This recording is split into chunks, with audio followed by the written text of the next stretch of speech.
নমস্কার বন্ধুরা, মালা রান্না বান্নায় স্বাগতম। ওলকপি আমি একদম বাকল ফেলে ঝিরিঝিরি করে কেটে গ্রেট করে নিয়েছি। নুন মাখিয়ে রেখেছি অনেক আগে, এখন নুনটা ছিপে ফেলে দিয়েছি ধুয়ে। আর রেখেছি পেঁয়াজ কুচি, সম্বাসে দেবো, সেটা আমি রান্না করব। খুব সুন্দর একটা রেসিপি, খেতে অনেক সুস্বাদু করে দিয়ে দেব। সাথে দেবো এই যে মটরশুঁটি, সবগুলো দিয়ে দেবো। একদম গাছ উঠে গেছে। তো অবশ্যই আপনারা পুরো ভিডিওটা দেখুন কীরকম করে আমি বানাই। আলুগুলো ভেজে নেব, দিয়ে দেবো হলুদ গুঁড়ো, নুন অল্প লাগিয়ে দেবো। একদম আলুটা ঢাকা দিয়ে ফিরে আসছি। অবশ্যই আপনারা পুরো ভিডিওটা দেখতে থাকুন।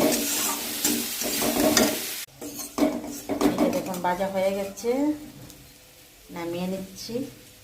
এগুলো আমার সাতলানো হয়ে গেছে। এই যে ওই তেলে দিয়ে দেবো আমি আরও অল্প তেল। এই যে দিয়ে দিলাম, দেবো শুকনো লঙ্কা আর তেজপাতা, দিয়ে দেবো পেঁয়াজ কুচি ফোড়নে। পেঁয়াজটা হয়ে গেলে সবগুলো ঢেলে দেবো। পেঁয়াজগুলো লাল লাল করে ভাজা হয়ে গেছে। এই যে দিয়ে দিলাম শালগম,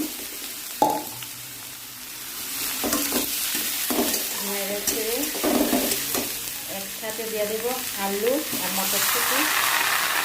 হলুদ গুঁড়ো বেশি দেবো না, জিরে গুঁড়ো। এই যে বন্ধুরা খুব সুন্দর হয়েছে, কিন্তু ক্যামেরার মধ্যে যেন কেমন হয়ে যাচ্ছে, ভাপ লেগে গেছে ক্যামেরার মধ্যে মনে হয়। এই জন্য খুব সুন্দর হয়েছে। আর এখন দিয়ে দেবো আমি এই যে মাছের মাথাগুলো,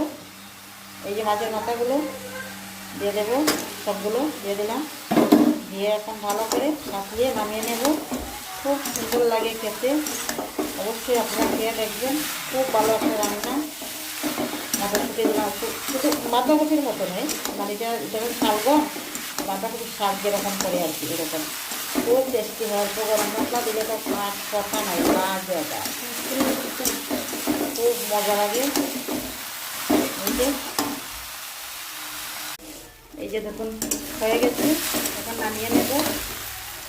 ধোয়াটাও একদম রেডি, মজা। এই যে